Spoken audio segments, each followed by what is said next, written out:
Muy viernes. Muy viernes y preparcial. Qué ganas de terminar la semana y terminar el cuatrimestre, ¿no? Más o menos. Bien, vamos esperando que terminen de entrar. Quería ver si había alguna manera de activar el tema del ingreso que no necesite aceptación.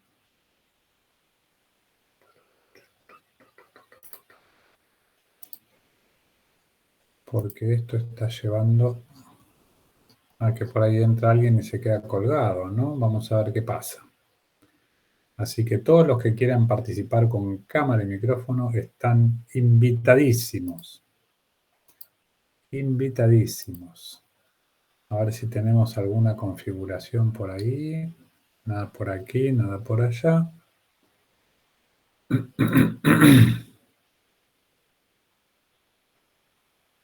Nada por aquí. Por el momento no. Bueno, vayan preparándose. ¿Alguna pregunta, consulta que tengan?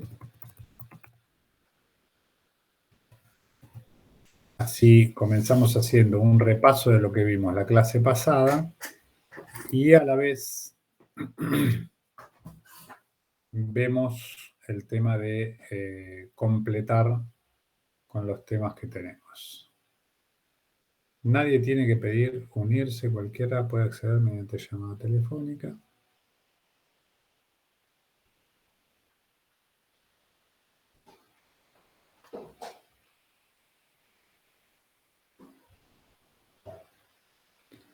Así que prepárense con los comentarios que tengan.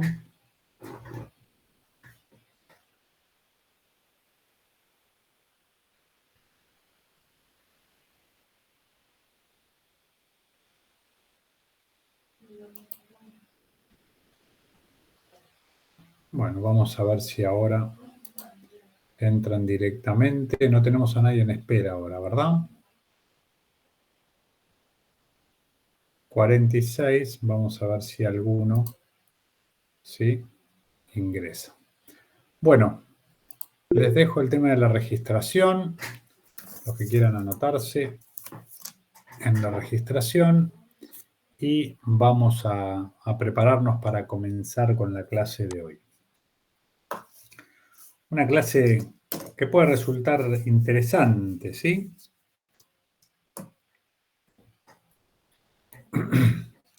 Tenemos muchas cosas que están bastante actuales, bastante vigentes, así que podemos dar algunas respuestas que probablemente sean novedosas para la mayoría. Quizás alguno tenga alguna idea de alguno de los temas que vamos a ver, tengan algún tema bastante novedoso, que con las épocas que vivimos de elecciones y de propuestas y demás, les puede resultar interesante. ¿Me están escuchando bien? ¿Va bien la clase todo? Sí, profe. Perfecto.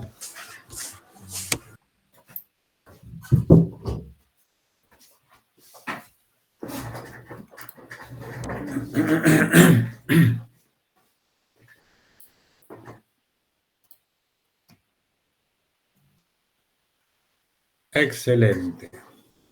Todos los presentes se han anotado ya en el chat, ¿puede ser? Sí, profe.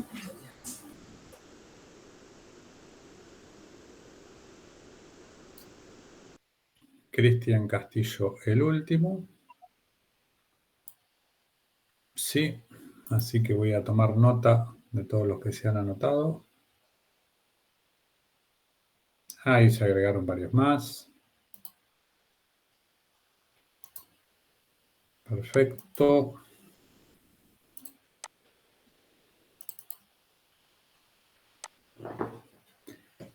¿Tienen algún comentario o pregunta para hacer?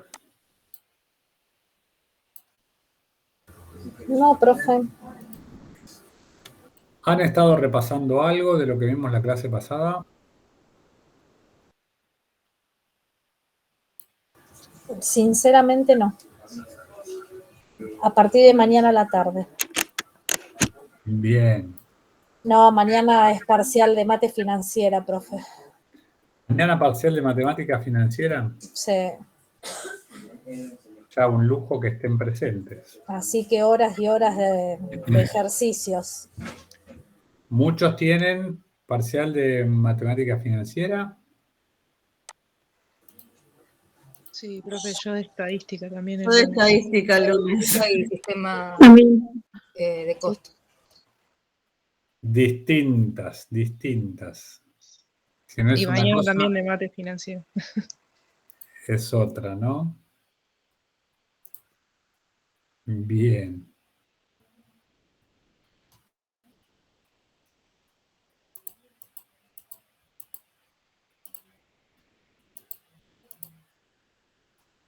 Bien, bueno, si no hay preguntas, no han estado repasando, no han estado leyendo el material entonces. Profe, ¿le puedo consultar algo? Sí. Respecto a las preguntas orientativas, ¿la van a subir al Classroom? Sí, me dijo Gustavo que va a estar subiendo unas preguntas orientativas. Fundamentalmente sería de su parte. Nosotros al final de la clase vamos a dar una idea de lo que se va a tomar y demás. Así que van a tener un panorama para el parcial que nosotros lo tenemos el martes, ¿verdad? Sí, profe. Excelente. Así que dijo Gustavo, quizás esta noche o mañana estaría subiendo las preguntas, ¿sí? Así que esa parte la van a tener como guía de repaso. Bueno, veo que tenemos 47 en vez de 46, pero acá dice que hay que admitir, me da para admitir. Así que no funcionó todavía. Si llegan a ver a alguien, me avisan, ¿sí? Los que se agregaron recién, si quieren dar la asistencia en el chat, y vamos a comenzar sabiendo la presión que tienen de distinto tipo. Vamos a ver la clase más ágil que podamos dar en el día de hoy que les sirva para el examen de el martes. ¿Está? Así que bien, ahí tenemos a los que han entrado. 3 o 4, confírmenme si se está escuchando y viendo bien. Así. Sí, ambos. Perfecto. Excelente. Así que ya tenemos entonces. Vamos a comenzar con los temas de la clase.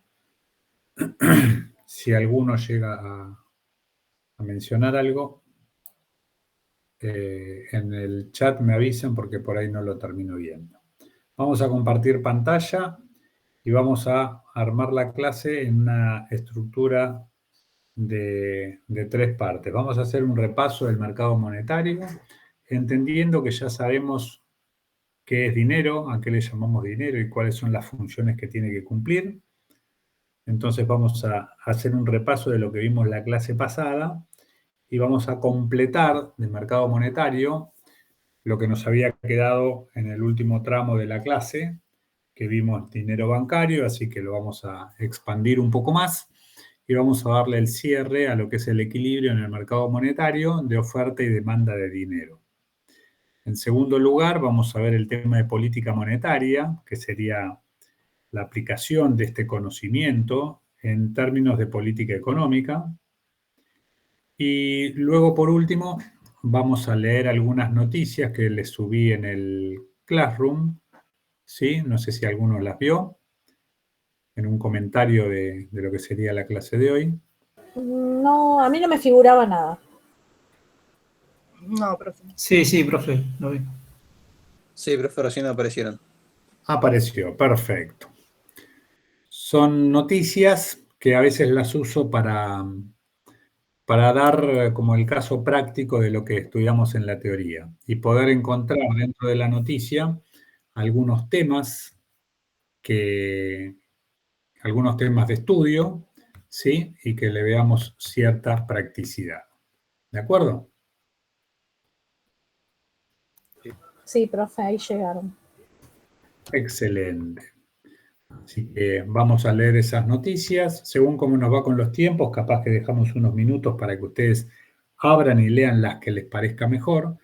La primera noticia tiene que ver con la política fiscal.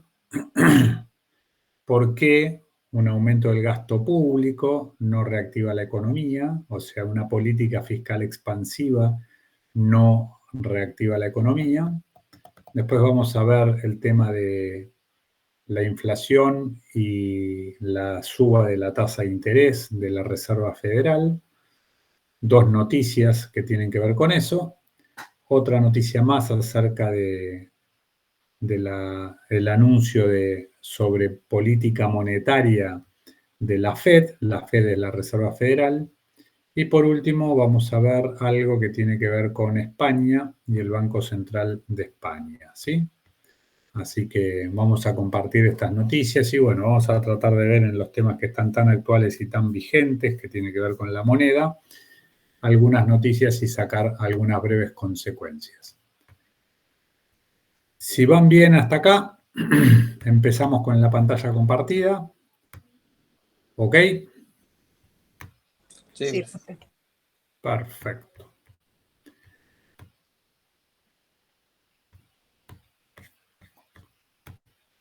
Tres o cuatro me confirman si están viendo bien. Sí, profe. Sí. Sí, está bien.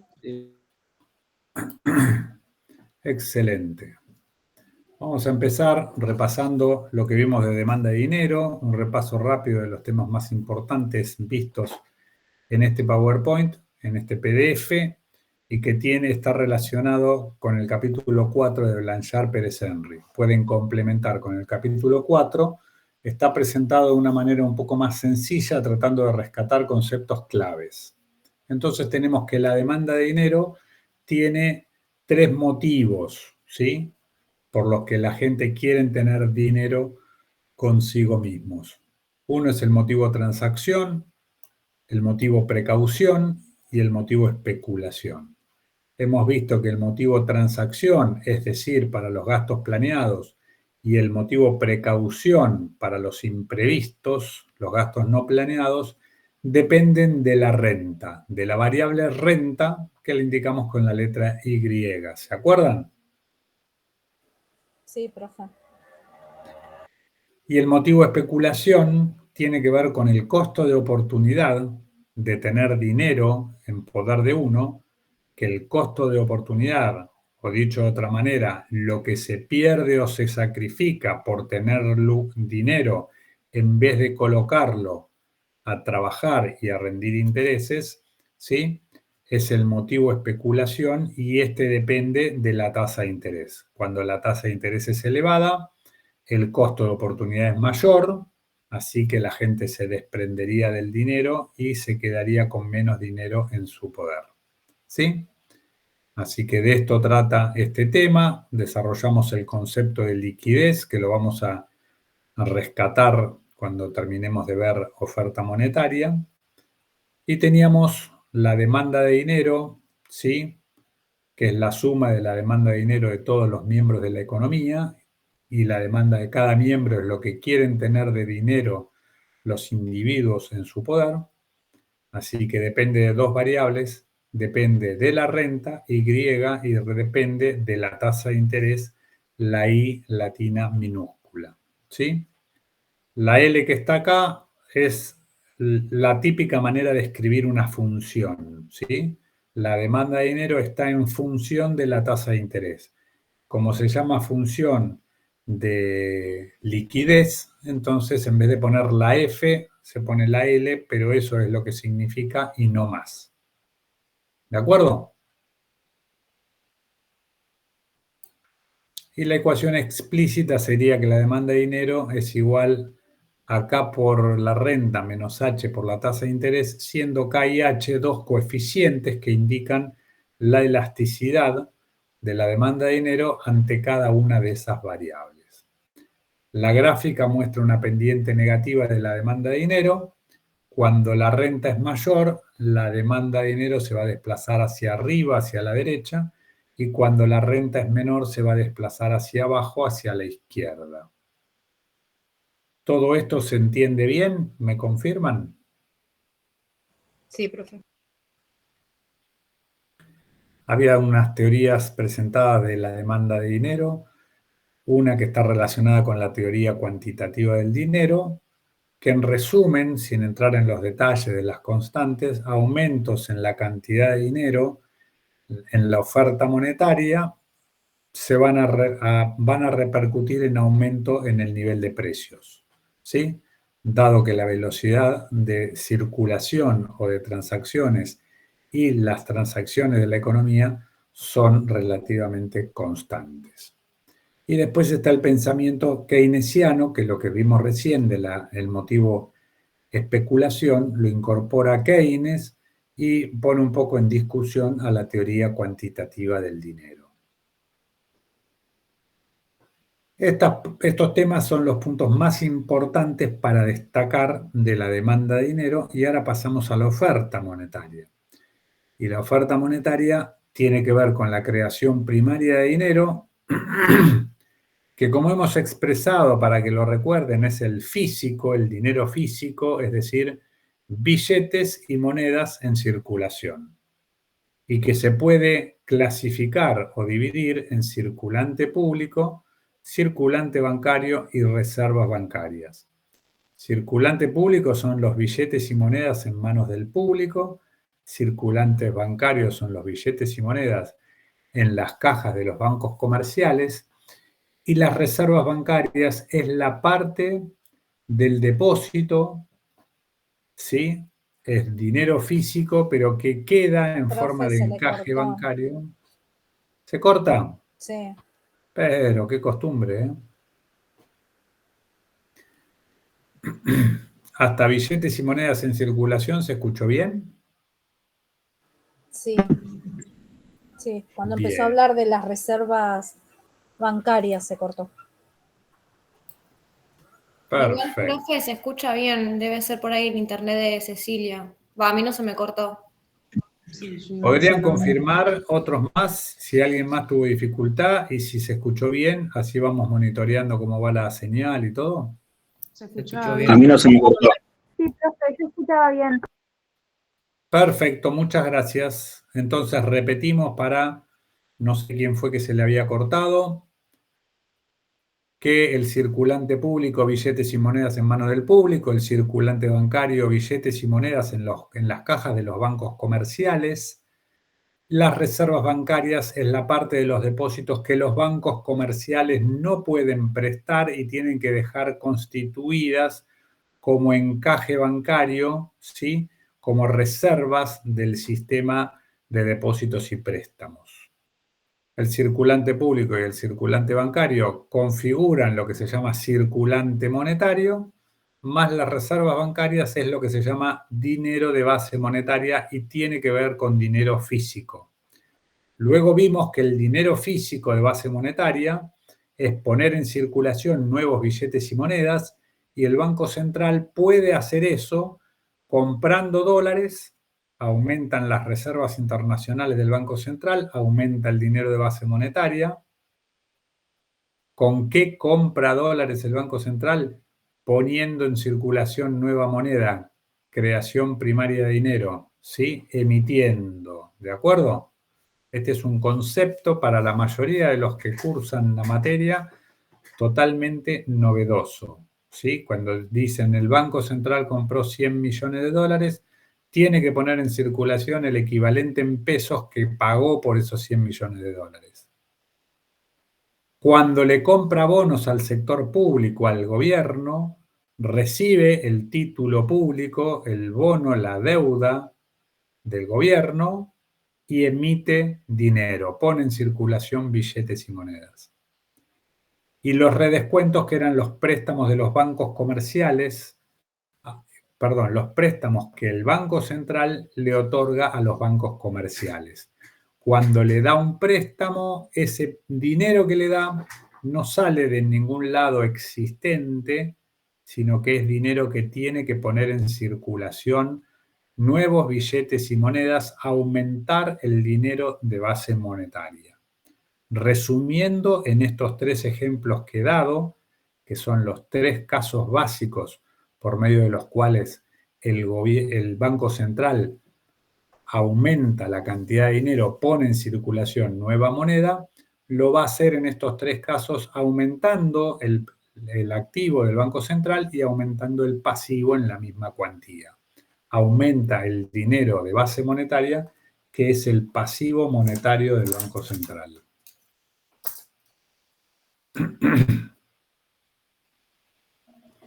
Decíamos también que creación es un término en sentido amplio, ¿sí? Porque no solamente trata con aumentar el dinero de base monetaria, sino que también el Banco Central lo puede disminuir. Cuando aumenta el dinero físico, billetes y monedas en circulación, se lo llama emisión monetaria. Y cuando disminuye la cantidad de dinero físico en la economía, se lo llama absorción monetaria. Y la absorción monetaria se da de la misma manera que la emisión, en el sentido de los 3 casos, pero la operación opuesta.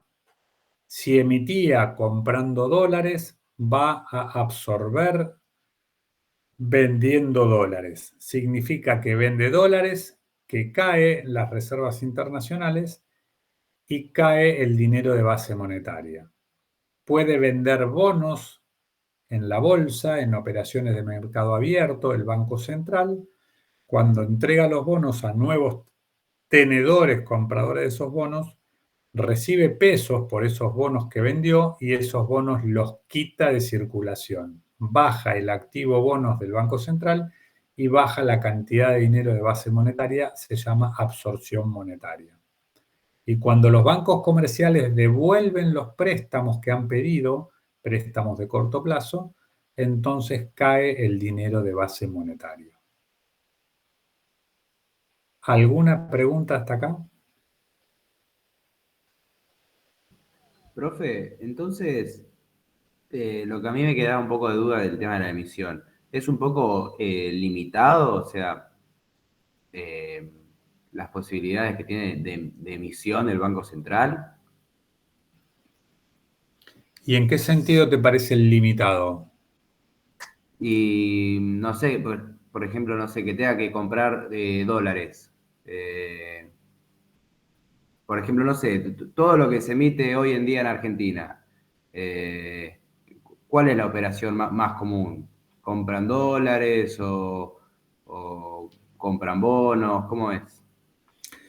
Podríamos decir que en términos generales la cantidad de dinero debería ser relativamente estable, ¿no? Sería lógico que si hay dinero de base monetaria, no sé, llamémosle 1 billón de pesos, ¿sí? De dinero de base monetaria, sería lógico que en un año haya 4 billones de pesos, haya 80 billones de pesos, o sea, que se ponga en circulación no tiene mucha lógica, ¿no? Es la misma lógica de decir, sí, yo voy a trabajar y este mes me pagan 100.000 pesos y seguramente el año que viene me van a pagar 3 millones de pesos y el otro año me van a pagar 400 millones de pesos. O sea, ¿qué lógica tiene? Podríamos decir que lo más lógico sería que haya una cierta estabilidad en la cantidad de dinero que tiene la economía. Yendo a tu pregunta, comprar dólares y bueno, ¿de dónde salen esos dólares para que los compre el Banco Central? ¿Sí? Y acá aparece en el costadito, no sé si lo ven. ¿Ustedes ven cuando yo señalo con el cursor? Sí.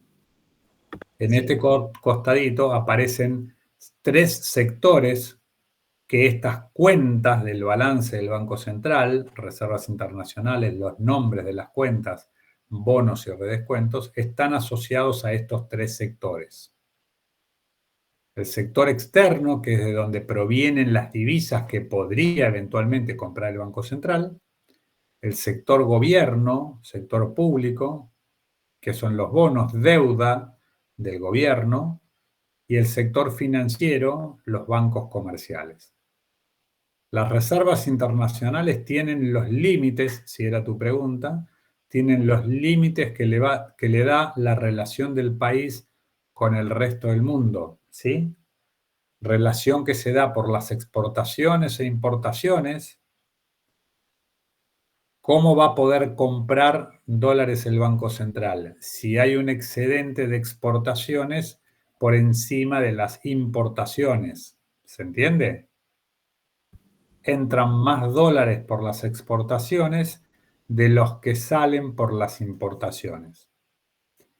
Podríamos decir que a largo plazo la balanza comercial podría tender al equilibrio, ¿sí?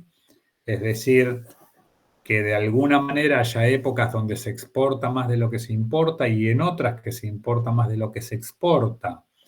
Eso está bastante relacionado con cierta lógica. O dicho de otra manera, no es normal que un país exporte y no importe nada. ¿Me siguen? Sí. Los redescuentos son préstamos que les da a los bancos comerciales y son préstamos, como definimos la clase pasada, relacionados con situaciones de transitoria y liquidez, ¿sí? Que son préstamos que reciben los bancos, pero no un mes recibe un banco, otro mes recibe otro banco, pero otro mes devuelve otro banco, con lo cual no da la sensación de que esto sea una fuente de emisión monetaria muy importante. Lo único que podría ser relativamente ilimitado es el endeudamiento del gobierno con el Banco Central. Es decir, que el gobierno necesite fondos y que le venda bonos al Banco Central y que le venda bonos y le venda bonos de forma ilimitada. Eso también es raro y es extraño, ¿sí? Porque el endeudamiento también debería tener límites, ¿sí? Así que no debería ser algo que se fuera de madres, ¿sí? Que pasara a una situación ilimitada. Solamente en gobiernos altamente responsables, altamente irresponsables, se puede dar situaciones en las que le emiten deuda al Banco Central y reciben los pesos para financiar déficits fiscales, ¿sí? Y son cosas como, creo que comentamos en la clase pasada, son cosas a las que nos han acostumbrado los gobiernos populares, los gobiernos populistas peronistas, ¿sí? Se ha dado de forma exagerada y eso ha generado el daño que genera la inflación. Cuando se maneja eso en un tema de política monetaria, es decir, que cooptan el Banco Central para financiar déficits fiscales, esa cantidad excedente de dinero que no se relaciona con los bienes que genera la economía es la que termina generando inflación.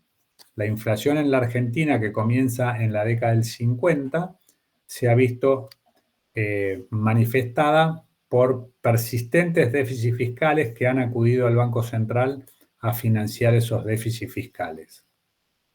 ¿Me siguen hasta acá? Sí, profe. ¿Tenía que ver con eso la pregunta o nada que ver? Sí, tenía que ver con eso. Porque, no sé, estaba pensando, por ejemplo, en lo que dijo de las reservas internacionales o mismo de los redescuentos. O sea, me imaginaba, un banco comercial no va a estar tomando préstamos constantemente del Banco Central, es en caso de que esté con muy poca liquidez, me imagino. Exactamente. Situaciones de transitoria iliquidez. Esa iliquidez tiene que ser contrastada con que tiene activos para cobrar.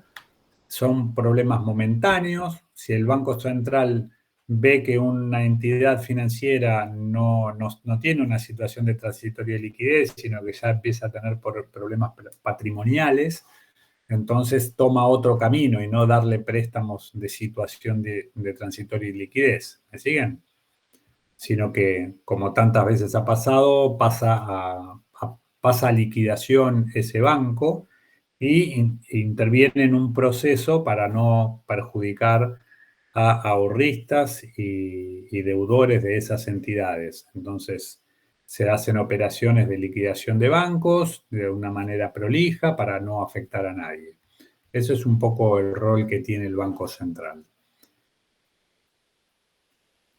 Decíamos que puede haber aumento de la base monetaria o disminución. Recuerden la doble vía que se da en este caso. Para aumentar y para disminuir. Luego habíamos visto este ejemplo ilustrativo de la creación secundaria de dinero. No lo vamos a reiterar, se nos va a ir toda la clase, pero vemos cómo un depósito, este dinero que se llama dinero bancario, se crea a través del sistema de depósitos y préstamos. Los ahorristas dejan dinero en el banco. Acá ponemos como ejemplo, es solo un ejemplo ilustrativo y muy rudimentario. Deja un depósito de 100.000 préstamos y de 100.000 pesos y el banco lo puede prestar y tiene que dejar constituida una reserva bancaria que depende del coeficiente R minúscula, que es el encaje bancario. ¿De acuerdo? Este coeficiente, este valor del encaje bancario, lo determina el Banco Central.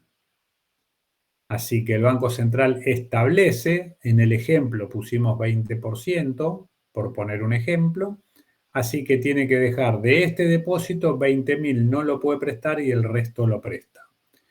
Y si este dinero, el que recibe el pago por el préstamo, por la venta de la casa, vuelve a hacer el depósito, vuelve a suceder el procedimiento del préstamo y de las reservas bancarias.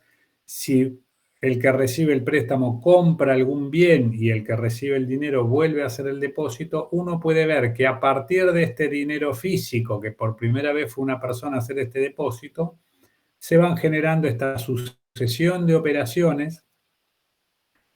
¿Sí? Y esta sucesión de operaciones es lo que se llama, se crea dinero bancario que aumenta la cantidad de dinero físico con el que funciona la economía. Es decir, da lugar a medios de pago que provienen de estos préstamos y estos medios de pago, este dinero con el que se puede pagar, que proviene de dinero físico, se llama dinero bancario y aumenta la proporción de dinero con la que funciona la economía, es decir, del dinero físico. ¿Para qué sirve esto? Porque permite no esperar a juntar el dinero para comprar los bienes, sino que a través de un préstamo se puede anticipar la compra, el consumo de determinados bienes. ¿Entienden lo que digo? Sí, se entiende. Y también si se puede anticipar consumo, eso genera empleo porque se tiene que fabricar en forma anticipada todos estos bienes. Que si no existiera este dinero bancario o este sistema de préstamos, habría que esperar a juntar pesito por pesito hasta juntar todo y recién comprar la licuadora o el auto o la casa. Anticipa consumo y eso a su vez anticipa empleo. Así que el efecto macroeconómico es sobre el empleo, sobre la producción, aumenta el producto, contar con un sistema financiero sólido da lugar a un proceso de crecimiento económico. ¿Se entiende? Sí, profe. Sí, profe. Por eso concluimos que la creación secundaria de dinero trata con el dinero bancario y el dinero bancario es el dinero que se crea a través del sistema de depósitos y préstamos. Este dinero bancario, creación, tiene el mismo sentido que la creación primaria. Creación en el sentido de aumentar la cantidad de dinero bancario o disminuir la cantidad de dinero bancario. ¿Sí? Así que tenemos que a la cantidad de dinero con la que funciona la economía la agrupamos en lo que se llama agregados monetarios. Y los agregados monetarios se indican con un subíndice 1, 2 y 3, M1, M2 y M3. ¿Habían visto alguna vez en la introducción a la economía el tema de los agregados monetarios, M1, M2 y M3? Creo que se explicó. No. Sí. ¿A alguno le suena algo? ¿Sí? Acá tenemos que M1 es el circulante público más los depósitos a la vista. ¿Qué es el circulante público? Billetes y monedas en manos del público. ¿Qué son los depósitos a la vista? ¿Alguien sabe para explicarlo rápidamente?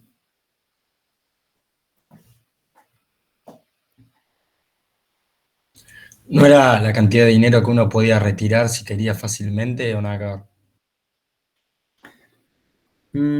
Creo que no entendí bien lo que dijiste, pero creo que no. Es el dinero que está en las cuentas corrientes de los bancos comerciales. Las cuentas corrientes son esas cuentas bancarias que una entidad bancaria, un banco, le otorga a personas o empresas y le otorga una chequera para que pueda emitir pagos con cheques, ¿sí?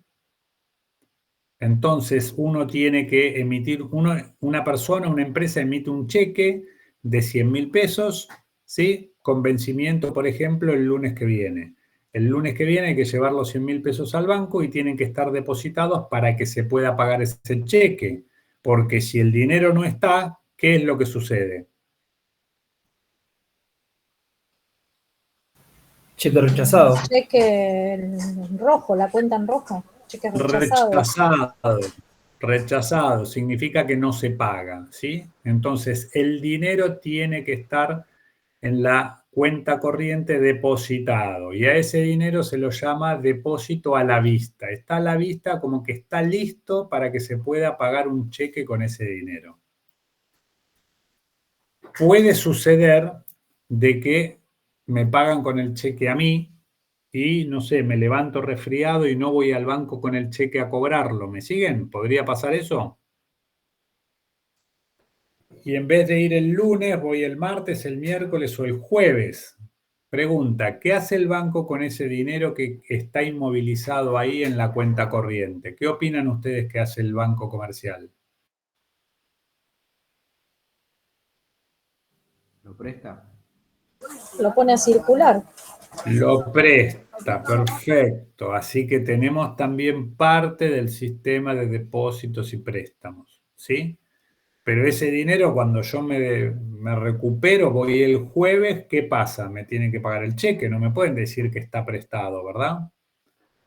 Así que ¿por cuánto lo presta el banco? Y probablemente lo presta por un día, por 2, por 3, por el tiempo que lo disponga, ¿de acuerdo? Reforzamos un concepto que dimos recién, que es el concepto asociado al dinero, el concepto de la liquidez. Lo que estamos viendo acá y desarrollando son instrumentos que se llaman dinero, pero que tienen distinto grado de liquidez. Los billetes y monedas son dinero en efectivo y son los que tienen la liquidez por excelencia, ¿sí? La mayor liquidez es el dinero en efectivo. El depósito a la vista tiene un poco menos de liquidez. Yo tengo un cheque y tengo que ir hasta el banco para hacerlo efectivo, ¿sí? Tiene menos liquidez que el circulante público. Y la suma de estas dos cosas que llamamos dinero y que sirven para poder emitir pagos y demás, para como medio de cambio, se llama M1. Es el agrupado M1.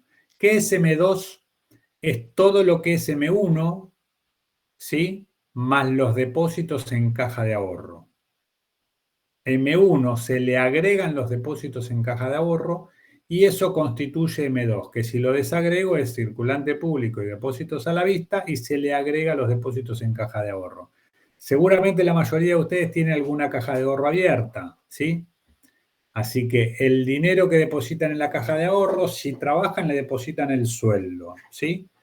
Ese dinero que está en la caja de ahorro, ustedes lo pueden ir a retirar. Pueden ir por ventanilla, en horario bancario, que muchas veces les echan fli, les dicen que no, que tienen que ir al cajero, ¿verdad? Y van a un cajero y pueden retirar todo el dinero que quieran. No, profe, hay un tope. No, hay límites, hay un tope. Entonces vemos que el dinero está en la caja de ahorro como en la cuenta corriente, pero en este caso tiene un poco menos de liquidez que el depósito a la vista. ¿sí? Porque por ahí me permiten sacar por día 50.000 pesos o 100.000 pesos. Y tengo que esperar, si quiero retirar más, a que pasen 24 horas, etc. Por ejemplo, me depositan el sueldo hoy, ¿sí? Y yo voy a retirar, no sé, me depositan 200.000 pesos y voy a retirar 100.000 pesos el lunes.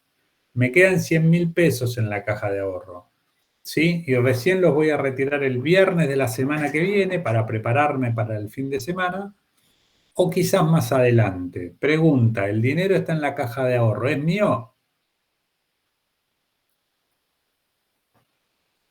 Sí, es dinero.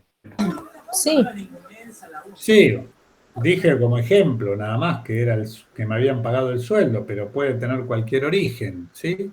Así que es mío. ¿Qué hace el Banco Comercial esa semana que yo no paso a retirarlo? Nada, ¿verdad? Porque el dinero es mío. ¿Qué opinan?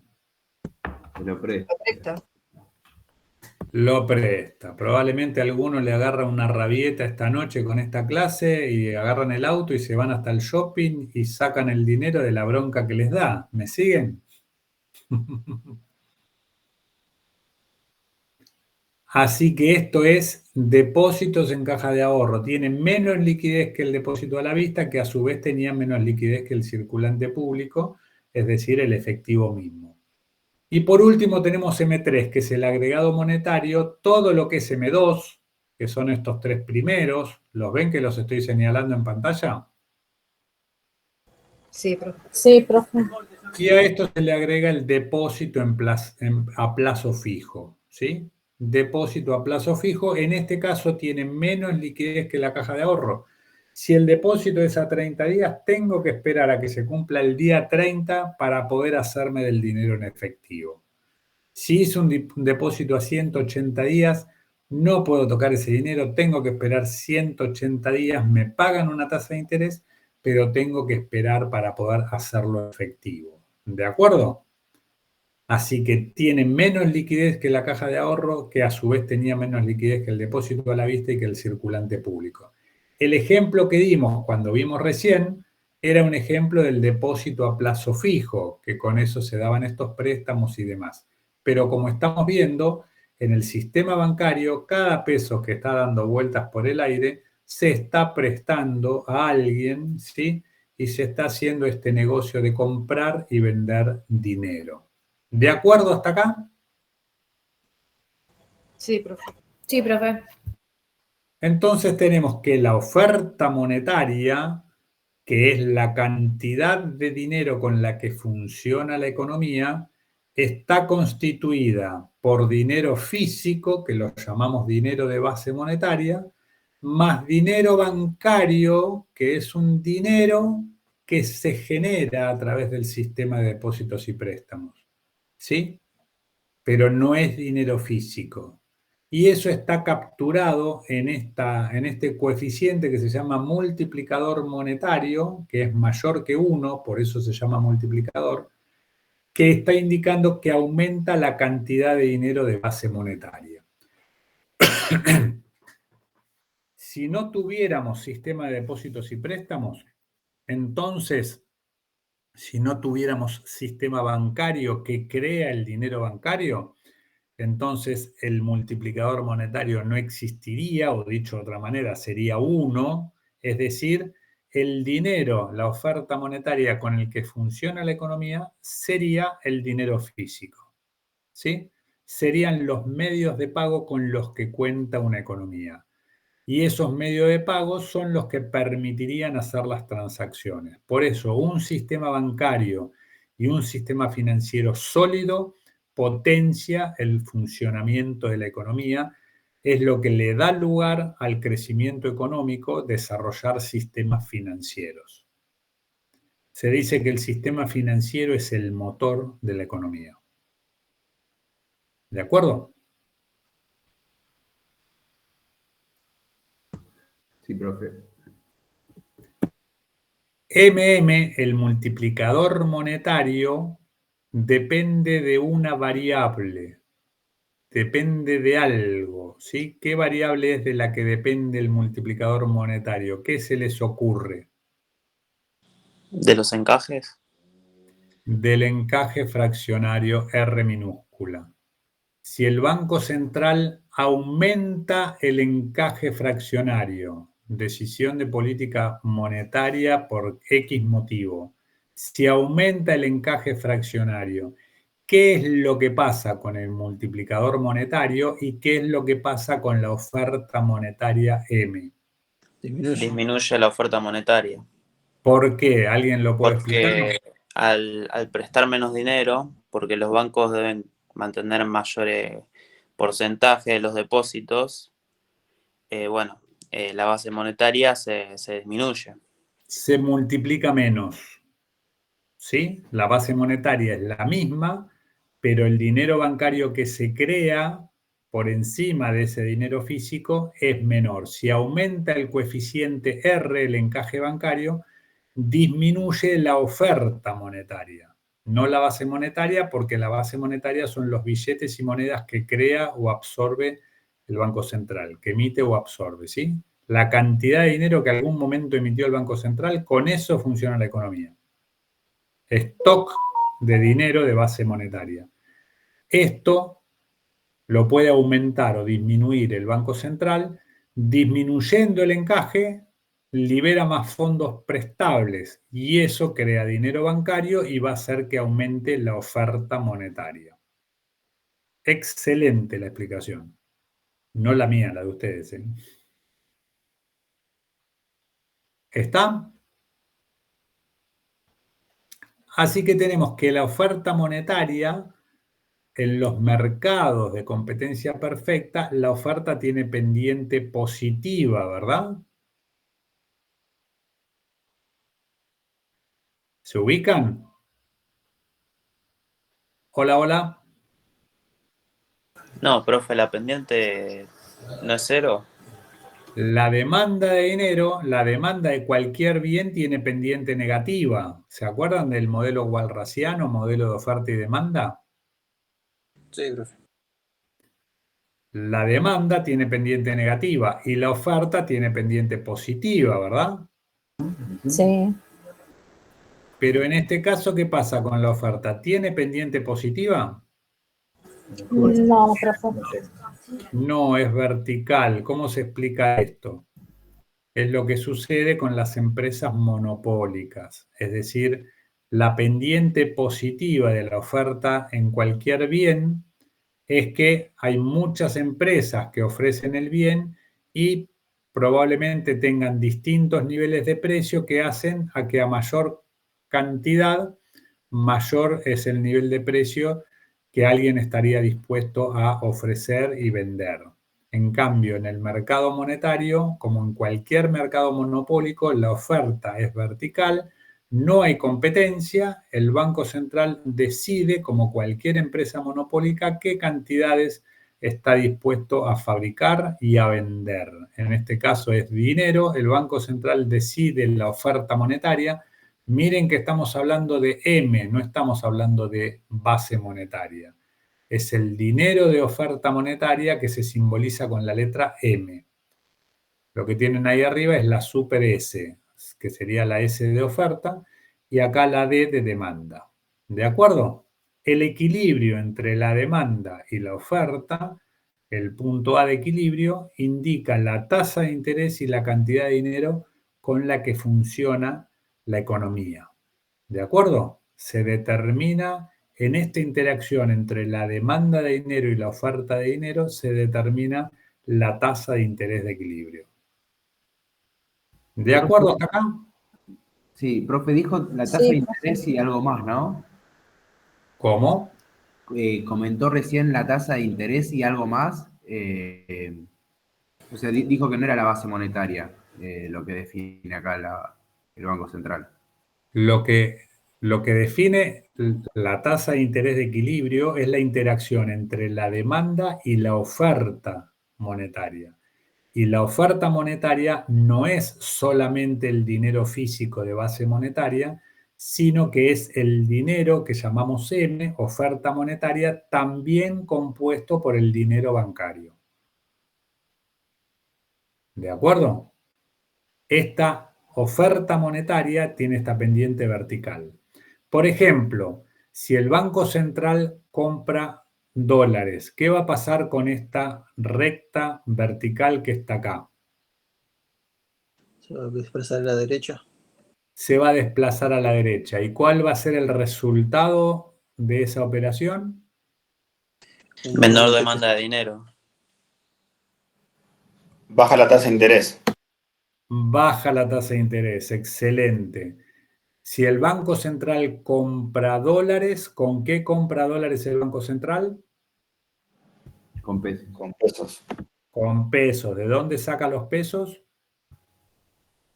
Emitiendo, creando dinero. Tiene que poner en circulación nuevos billetes y monedas, tiene que aumentar el dinero de base monetaria y eso se va a representar gráficamente con un desplazamiento de la curva a la derecha y eso va a hacer que la oferta supera a la demanda. Cuando un bien abunda, ¿qué pasa con su precio? Cae. Disminuye. Cuando el dinero abunda, es más la oferta que la demanda, cae y se restablece el equilibrio con una tasa de interés menor. Y entonces se va a igualar la oferta con la demanda.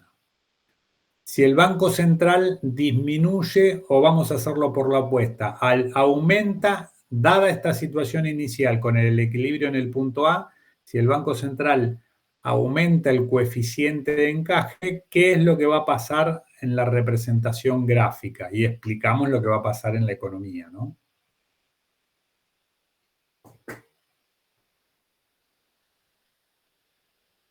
Repito. Se va a desplazar la curva de oferta hacia la izquierda, lo que va a generar una mayor demanda de dinero, porque hay menos dinero circulante y su precio subiría, bueno, porque la oferta es mucho mayor a la demanda que hay. Si se desplaza si aumenta el coeficiente de encaje, el Banco Central, significa que tienen que dejar los bancos más reserva y pueden prestar menos dinero. Y si presta menos dinero, el dinero se va a multiplicar menos y va a disminuir la oferta monetaria. Pero por la base monetaria sigue siendo la misma, lo que está variando es el multiplicador monetario, es decir, menos dinero bancario se va a generar. Y eso lo represento con un desplazamiento de la oferta hacia la izquierda. La demanda de dinero es la misma, porque la demanda depende de la renta, así que la demanda es la misma. Si disminuye la cantidad de dinero, para esta tasa de interés, ¿lo ven? Sí. Para esta tasa de interés, la oferta va a estar en este nivel ahora. Entonces, en este nivel va a ser mayor la demanda que la oferta.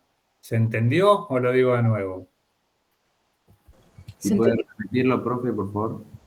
Se desplaza la oferta monetaria hacia la izquierda, entonces para la tasa de interés inicial que estamos presentando acá, ¿sí? La oferta está por acá. Entonces para esa tasa de interés, la demanda está superando a la oferta. O podríamos decir que para esta tasa de interés está escaseando el dinero, está faltando oferta. Y eso lo que hace es que se restablezca el equilibrio aumentando la tasa de interés. Al escasear el dinero, aumenta la tasa de interés, entonces el equilibrio estaría, por ejemplo, en este punto que lo llamaríamos B. ¿Me siguen? Sí, profe. Ahora lo vemos en la gráfica, ¿ven?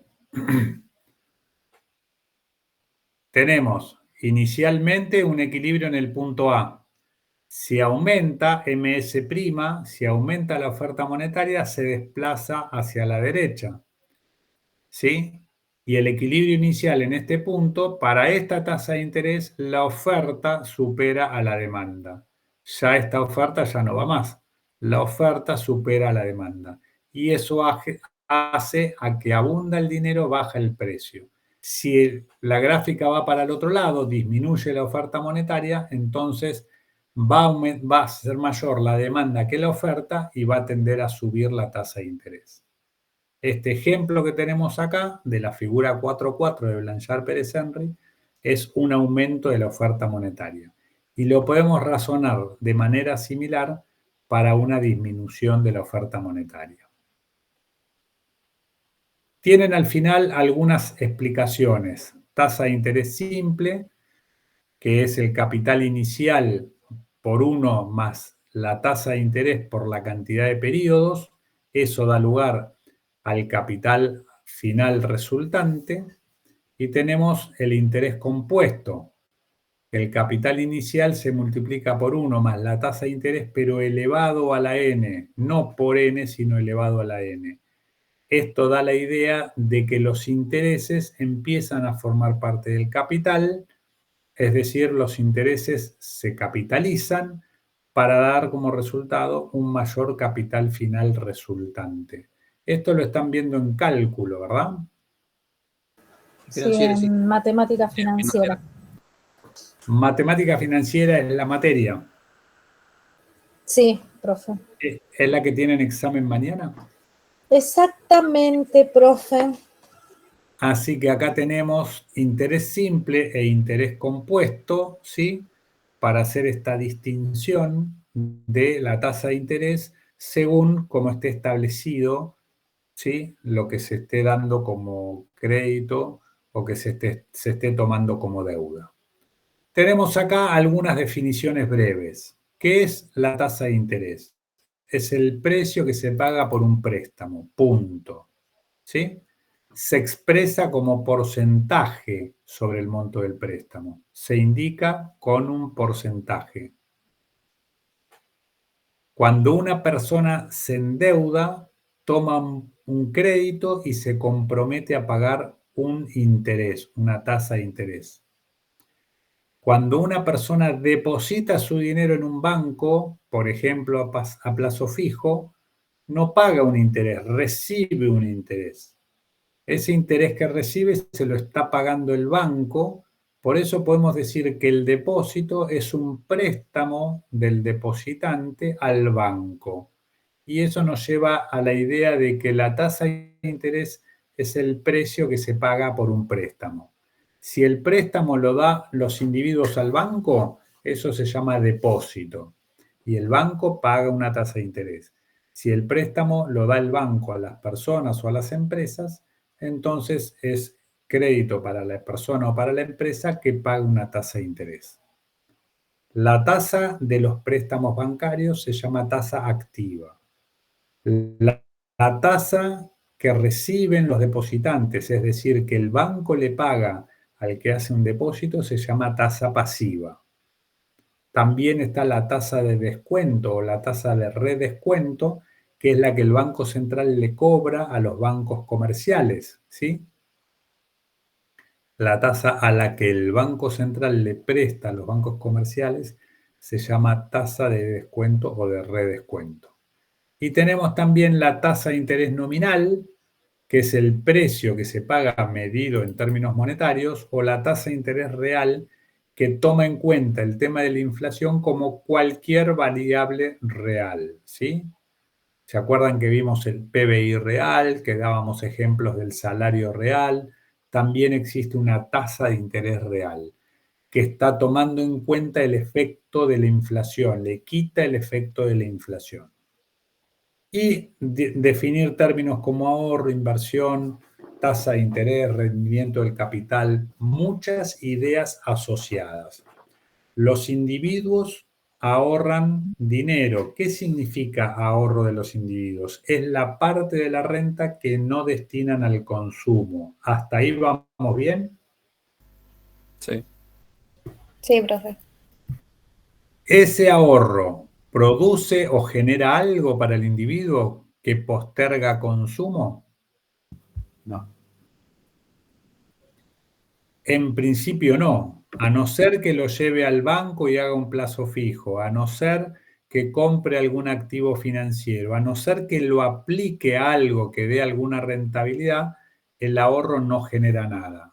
Moraleja, nadie ahorraría algo de dinero, ¿sí? Postergaría el consumo, sacrificaría no usar eso y darse algún gustito si no tuviera algún rendimiento a cambio. ¿Me siguen? Sí. Sí, profe. Así que lo va a colocar a rendir en alguna actividad financiera, ¿sí? Algún rendimiento financiero. Y ese ahorro que colocan las personas es el que las empresas o quizás otros individuos toman como préstamos, ¿sí? Así que la inversión está financiada con el ahorro, pero con el ahorro que las personas colocan a rendir y a recibir un beneficio. Por eso se podrán dar cuenta que una economía donde la gente ahorra y los pesos que no gasta, que no consume, que sacrifica consumo, va y compra dólares y los dólares los guarda adentro de un placar, abajo del colchón, ¿sí? Ese ahorro alimenta la inversión. No. No, profe. Estamos condenadísimos al fracaso, ¿me siguen? Y si no hay inversión, no aumenta la capacidad productiva y no se genera empleo. ¿De acuerdo? Sí, y una pregunta, profe. Yo entiendo que el dólar en este caso no es una moneda que sea de Argentina, pero si Argentina usara el dólar y estaría pasando esa situación que usted comenta, se guarda el dólar, ¿lo podría beneficiar? Porque ya sería la moneda que está utilizando, porque no está utilizando el peso, ¿o no? Es una pregunta, no estoy afirmando que así sea. No la entendí del todo. Afilá un poquitito. ¿Cuál sería la pregunta? Dijiste, Entendí si la los idea. pesos no los invertís y te guardás los dólares en el colchón. Bueno, Sí. pero en este caso, si la moneda fuera el dólar, ¿Qué no pasaría? peso, nos manejaríamos con dólares. Sí, ¿qué pasaría? ¿Ahí no nos beneficiaría o tampoco? Lo que no estás diciendo es el tema que estamos hablando. ¿Qué hago con esos dólares? ¿Consumo? Es decir, ¿no sacrifico consumo? Claro, no hago Porque lo mismo, nada más que en vez de tener pesos, tengo dólares vos en el decís que no mercado. tengamos la moneda pesos, por ejemplo, lo que propone mi ley, y que tengamos dólares. Claro, Y los dólares los tenemos abajo del colchón nuevamente. claro. ¿Y qué genera eso para la economía? Nada. Y no sé, pero Absolutamente. no pasaría de ser de pesos a dólares, sería la moneda que me dan, ya me quedo con eso. El tema sería que si abrió una... Se estranca, profe, se estranca la economía porque el dinero no fluye. Claro, no está alimentando la inversión. Claro. Acá la discusión es, yo tengo pesos y los tengo en el colchón. ¿Qué generan los pesos que tengo en el colchón para la economía? Nada. Lo mismo, estancamiento, nada. Entonces, ¿qué pasa?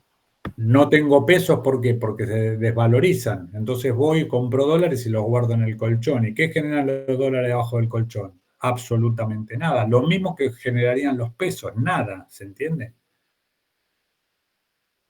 Claro, sería cualquier ahorro. Para lo que es la economía, sí, pero entiendo que para cada uno, porque entiendo que es lo que hacen la mayoría de las personas, es de alguna forma cubrirse ante la inflación por el tipo de cambio. Claro, pero en vez de enseñarle a la gente qué es lo que vamos a tener que hacer con pesos o con dólares, lo que estamos en presencia es del engaño de que por una dolarización las cosas de una manera mágica se van a resolver. Y eso es un engaño, ¿sí? Lo que estamos nosotros hablando es de cómo funcionan las cosas en la economía. El problema de la Argentina es que no llevamos los pesos al banco, ¿sí?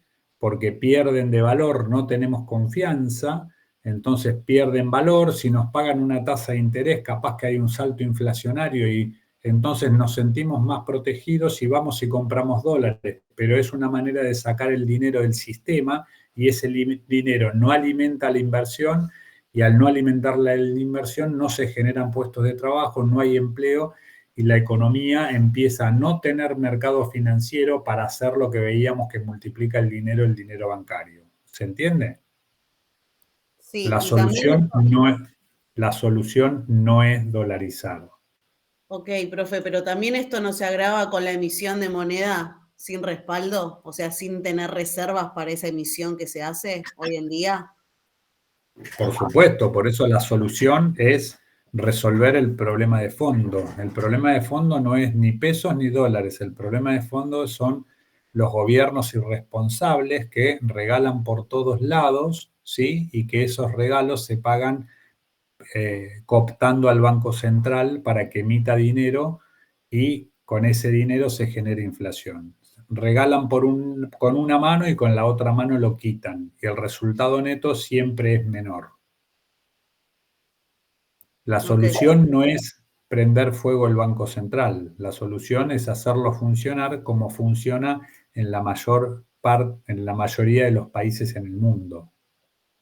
¿De acuerdo? Sí, sí, se entiende.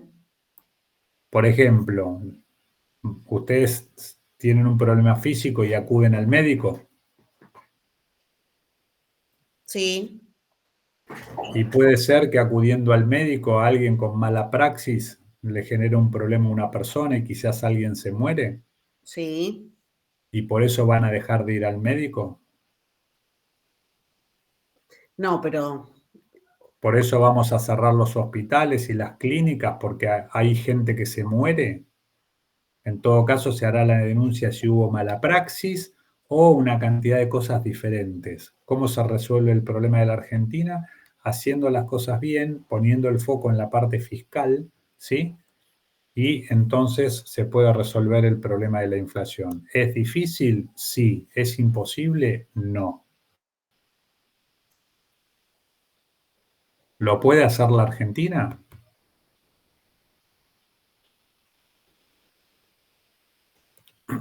Sí, profe. Bien, vamos a ver, se nos acaba la clase y vamos a ver. Sí. Un segundito antes de... antes que estaba hablando de la tasa de interés, ¿cuál era la tasa activa y la tasa pasiva? La tasa pasiva era la que el banco le paga al individuo que deposita. A los depositantes, exacto. Bien, gracias. A eso se lo llama tasa pasiva. ¿Sí?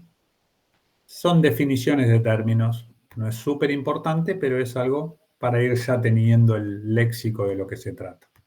Entonces tenemos política monetaria. Política monetaria tiene que ver con las decisiones, las acciones del Banco Central en cuanto a la cantidad de dinero y o la tasa de interés para producir un efecto en la economía, es decir, en el nivel de actividad económica.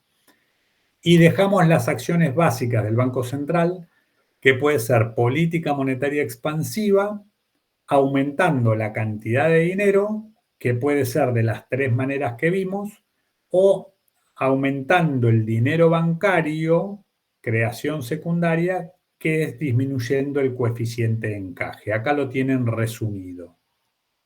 Y la política monetaria contractiva, que es disminuyendo la cantidad de dinero de base monetaria. ¿Cómo disminuye la cantidad de dinero? Vendiendo dólares. Cuando vende dólares recibe pesos a cambio el Banco Central y los pesos los quita de circulación. Absorbe dinero de base monetaria. O vendiendo bonos recibe pesos, los quita de circulación. O cobra préstamos y retira esos pesos de circulación. Dinero de base monetaria. O por el lado de la creación secundaria, aumentando el coeficiente de encaje, disminuye el dinero bancario. Política monetaria expansiva o política monetaria contractiva. Tienen una gráfica similar a la de política fiscal. ¿Se acuerdan que era un dibujito parecido? Sí, profe. Tenemos la política monetaria, la cantidad de dinero y la tasa de interés. ¿Cómo se aplica? Lo que está entre paréntesis son los instrumentos de política monetaria. ¿Cómo se aplican esos instrumentos, esas herramientas de política monetaria? En el caso expansivo, aumentando la cantidad de dinero, abunda el dinero, disminuye la tasa de interés y eso genera que aumente el nivel de actividad y baja la tasa de interés. Si aumenta la cantidad de dinero, el dinero abunda, disminuye la tasa de interés. Si disminuye la tasa de interés, aumenta la inversión, porque es más barato conseguir financiamiento para comprar una fábrica, para poner en marcha un emprendimiento. ¿Me siguen? Y ese aumento de la inversión aumenta la demanda agregada y aumenta la oferta, el PBI de equilibrio. El lado contractivo sería lo opuesto. Sí. Si baja la tasa de interés, la demanda sube. Aumenta la demanda agregada. El manual habla específicamente de que aumenta la inversión, porque la inversión tiene una relación inversa con la tasa de interés. Cuanto más barato es el financiamiento para una empresa, por ejemplo, o para comprar un crédito hipotecario, entonces se usa ese dinero más barato y eso lo que hace es aumentar la demanda agregada, aumenta la inversión es un componente de la demanda agregada y aumenta la oferta y el producto. La política contractiva es al revés, disminuye la cantidad de dinero, el dinero escasea, aumenta la tasa de interés, si aumenta la tasa de interés es más caro conseguir financiamiento para comprar una máquina, para montar una fábrica, etcétera, y entonces eso disminuye el nivel de actividad o lo que explicamos para política fiscal modera el crecimiento económico. Lo vimos que esto se da en contextos de recesión y de auge, que la problemática es el desempleo y la inflación, y que la situación fiscal, en el caso de la política fiscal, tendía al déficit, pero en este caso no tiene impacto en las cuentas públicas. La política monetaria tiene que ver con la moneda, el dinero, el Banco Central y no con el Tesoro, con la situación presupuestaria del sector público. Tenemos acá que las herramientas de política monetaria son endógenas. ¿Qué significa? Que si aumenta la cantidad de dinero va a bajar la tasa de interés o si baja la tasa de interés va a aumentar la cantidad de dinero. Así que este tema de que sea endógeno es una diferencia con las herramientas de política fiscal que trataban con herramientas independientes. Una no influía en la otra. Por último, vemos, como habíamos visto en los financiamientos de los déficits fiscales, en la política fiscal, que una de las maneras de financiar los déficits fiscales era a través de la creación de dinero del Banco Central. Pero cuando vimos eso, no sabíamos nada del Banco Central, ¿verdad? Ahora estamos viendo cómo es este proceso de creación de dinero para financiar déficits fiscales, que cuando eso se da de manera exagerada, comprando bonos con emisión, financiando al sector público, se monetizan los déficits fiscales y normalmente generan alta inflación. ¿De acuerdo, gente? Estas cosas, sí, escucho. No, sí, le dije que sí. No era consulta. Las preguntas, profe, ¿las va a dar? ¿Cómo? Las preguntas preparcial, ¿las va a dar? Gustavo va a subir una guía de preguntas que les puede servir de los temas que dio él. De los temas que di yo son estos conceptos que los puedan llegar a relacionar, ¿sí? Alguna pregunta de algún desarrollo de alguno de los temas, algunas definiciones, alguna explicación, ¿sí? De mercado, dimos por un lado cuentas nacionales, por otro lado mercado de bienes, modelo keynesiano, la propensión marginal a consumir, el multiplicador keynesiano del gasto, el tema de la relación entre la inversión y el ahorro privado, el ahorro público, ¿sí? Y cerramos con política fiscal, cuáles son las herramientas de política fiscal, cuáles son los contextos de aplicación y los resultados esperados, ¿sí? Que sea expansivo, que sea contractivo.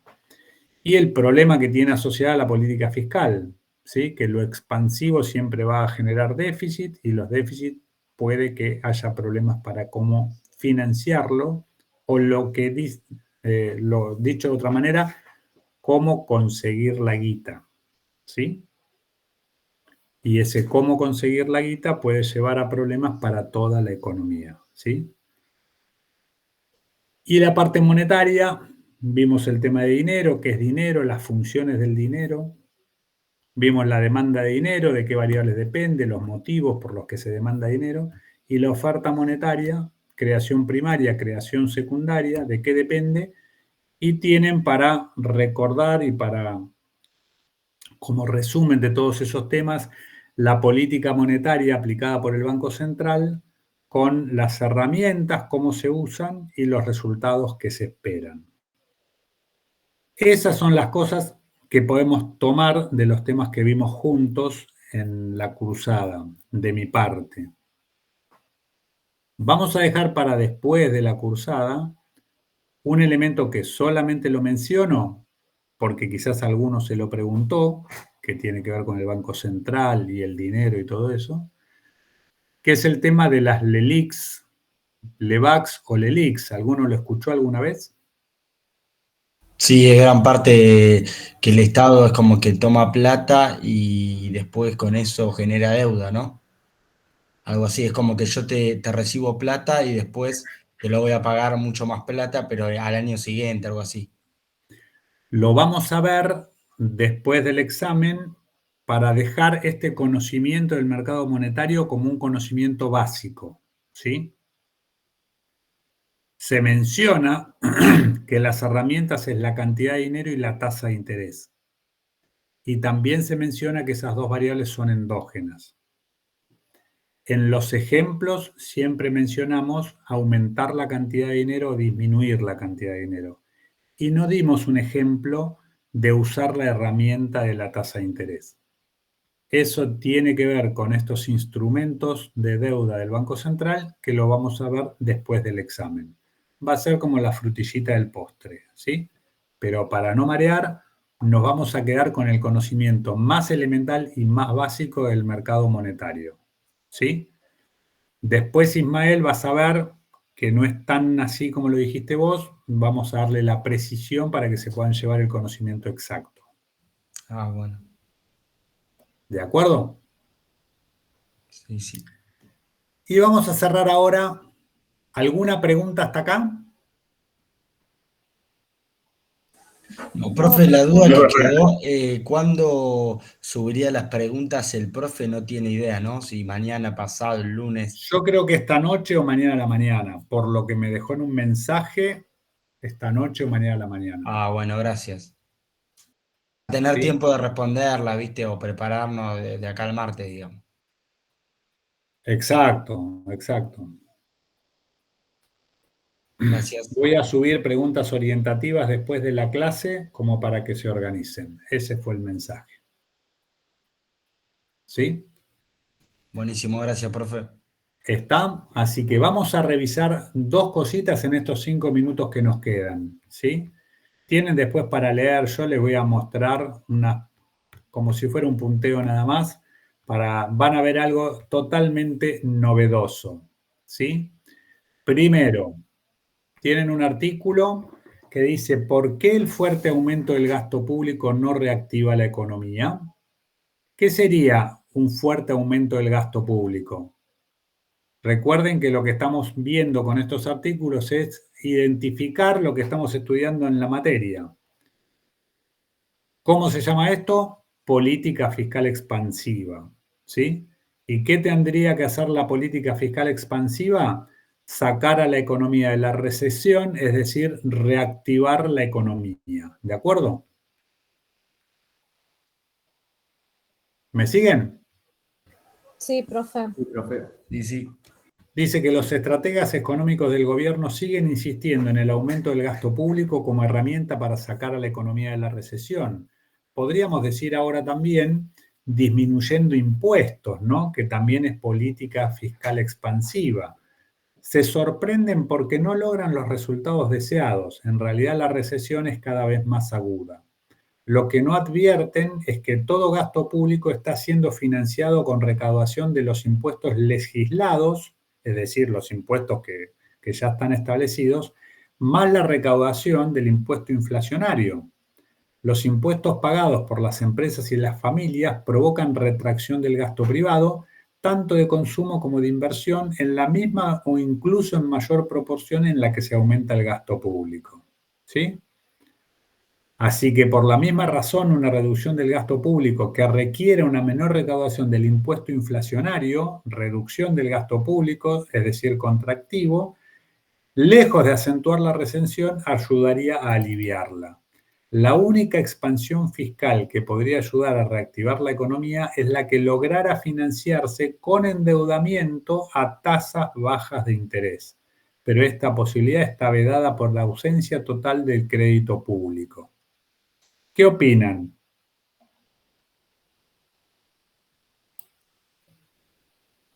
La política monetaria tampoco ayuda a la reactivación, pero recién vimos política monetaria expansiva.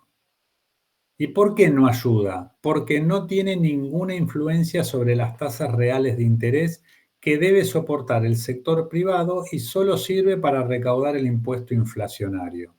Como toda herramienta impositiva, impuesto inflacionario, sus efectos son necesariamente recesivos. El gobierno se ha quedado sin herramientas para reactivar la economía y luchar contra la inflación. ¿Qué les parece la noticia?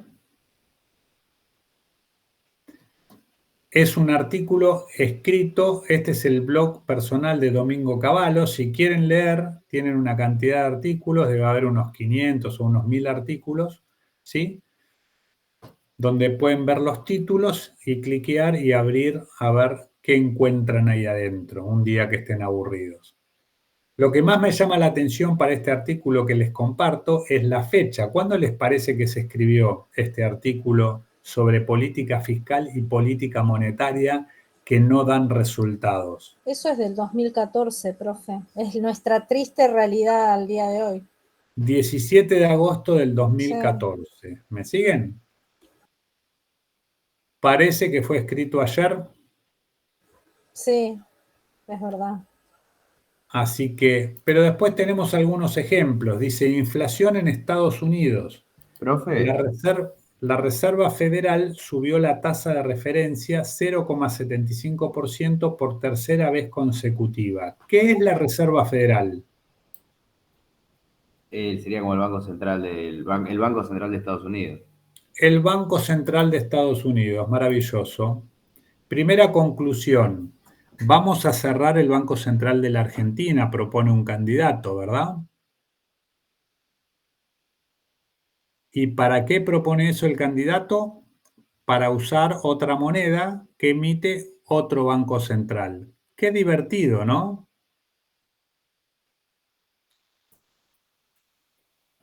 ¿No suena medio extraño la cosa? Si lo hace otro banco central está bien y si lo hacemos nosotros no. Parece que hay una muy baja autoestima como sociedad, ¿no? Pero miren lo que hace este Banco Central, que es lo que estamos aprendiendo en clase. ¿Para qué están los bancos centrales? Dice, subió por la tasa de referencia por tercera vez consecutiva.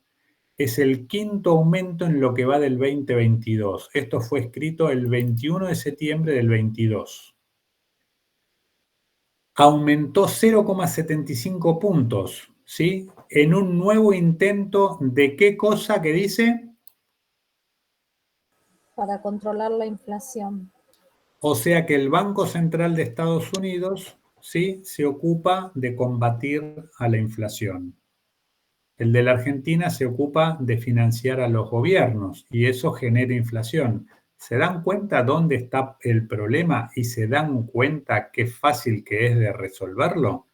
Y la solución no es cerrar el Banco Central, la solución es hacer las cosas bien.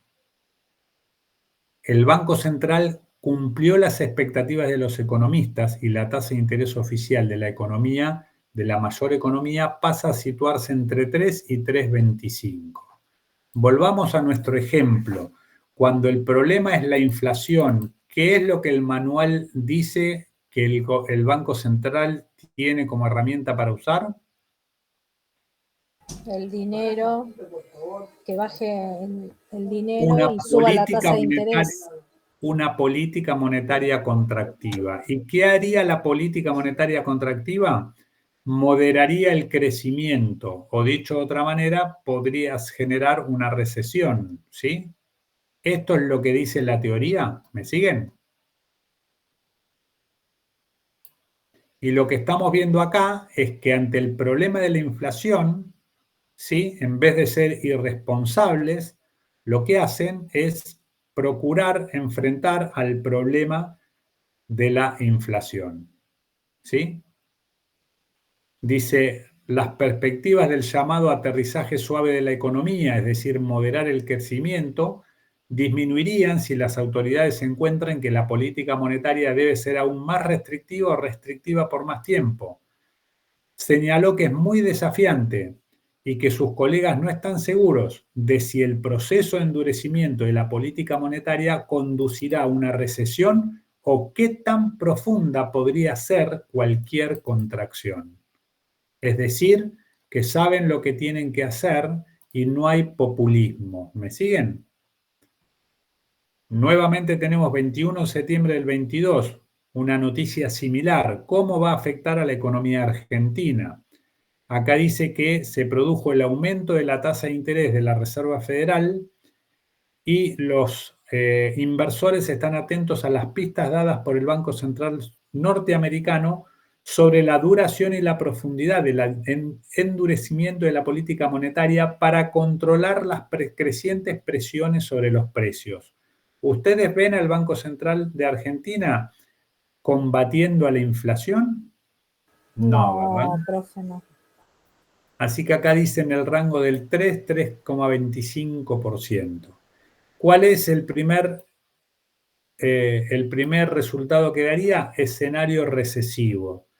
Son capaces de hacer lo que es necesario para que las cosas mejoren. Y esto es lo contrario al populismo. ¿Me siguen? Un incremento de las tasas de interés acortaría los plazos para que la economía norteamericana desacelere fuerte e incluso caiga en recesión. ¿Me siguen? Lo más divertido de todo es que ¿a cuánto habían subido la tasa de interés? En el 2022, septiembre, al 3,25%. Y en esta noticia, ¿la están viendo? La Fed anunció decisión clave de política monetaria. Anunció este miércoles la decisión sobre política monetaria para hacerle frente a ¿qué cosa? A la inflación. Al avance de la inflación. ¿Sí? Así que, ¿en cuánto está en septiembre del 23 la tasa de interés? 5,25 y 5,50. Dice, las proyecciones del gráfico captaron más la atención del mercado por la expectativa futuro. Mostraron la probabilidad de otro aumento este año y 2 recortes en el 2024. El rendimiento cedería hasta 5,1 el año próximo, por lo que las tasas se mantendrán en elevados niveles. La Fed espera que la inflación de Estados Unidos promedie el 3,7% este año, y cuando empezaron el año pasado estaba en el 8,3%, si leen todo el artículo. Así que hicieron bien los deberes y están teniendo los resultados de bajar la inflación. Se espera por debajo del 3,9% que se pronosticaba. Para el 2024, el año próximo, se estima que va a bajar a 2,6%, sin cambios con respecto a la previsión anterior, y en el 2025 cederá a 2,3% para finalmente llegar al objetivo del 2% anual en el 2026. Así que la teoría económica da pautas de cómo funcionan las cosas y cómo hay que hacer las cosas, ¿sí? Nosotros como sociedad tenemos que decidir qué es lo que queremos hacer. Por último, vamos a ver este tema, ¿sí? Alerta de hipotecas. El Euribor vuelve a subir y cierra septiembre en 4,149%. ¿Qué es este Euribor? Es una tasa de préstamos hipotecarios, ¿sí? Así que lo que dice interesante es, a la espera de que el Banco de España confirme el dato en los próximos días. Epa, ¿qué es esto? ¿El banco de?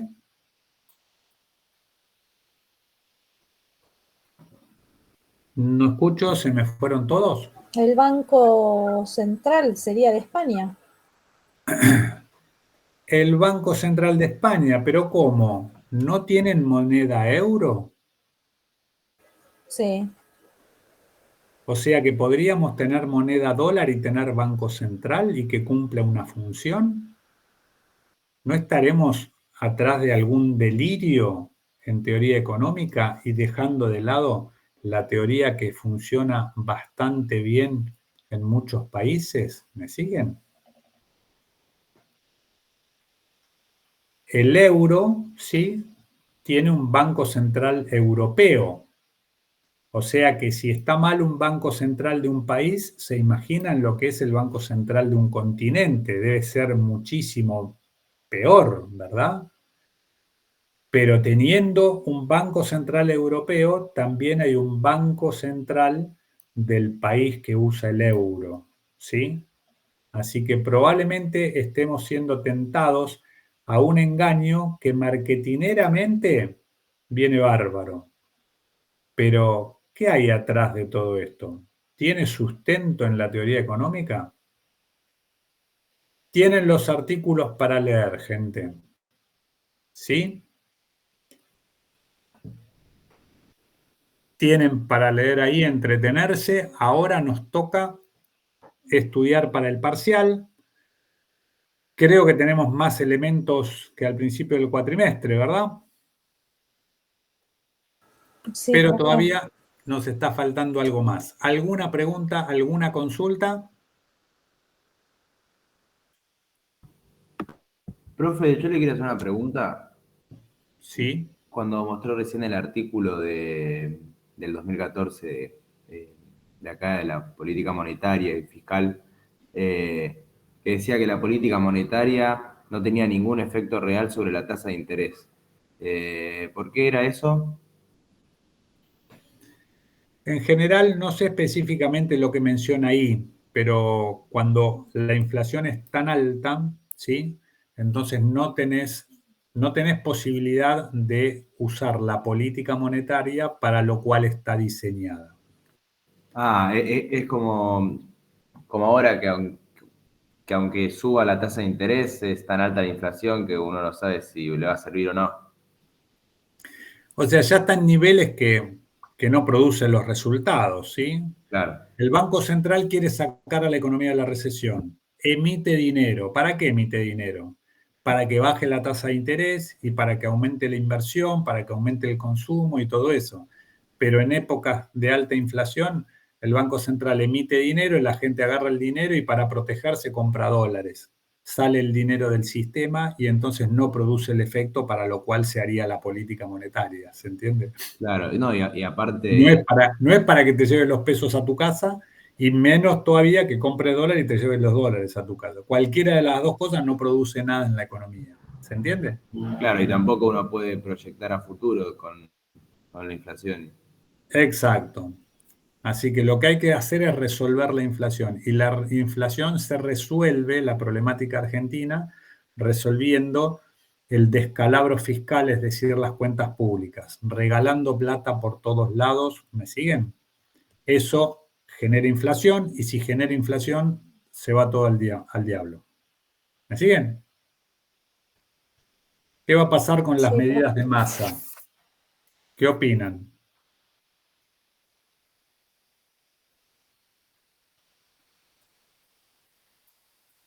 La verdad, ni idea, profe. ¿Ni idea? O sea, hay que ver cómo la financia. ¿Y cómo la van a financiar? Con emisión, seguro. Y si es con emisión, ¿de qué estamos seguros? Que va a haber inflación. Que va a aumentar todavía más la inflación. Así que te doy 50.000 pesos por un lado y el mes que viene te los empiezo a sacar hasta que tengas menos de lo que tenés hoy. ¿Me siguen?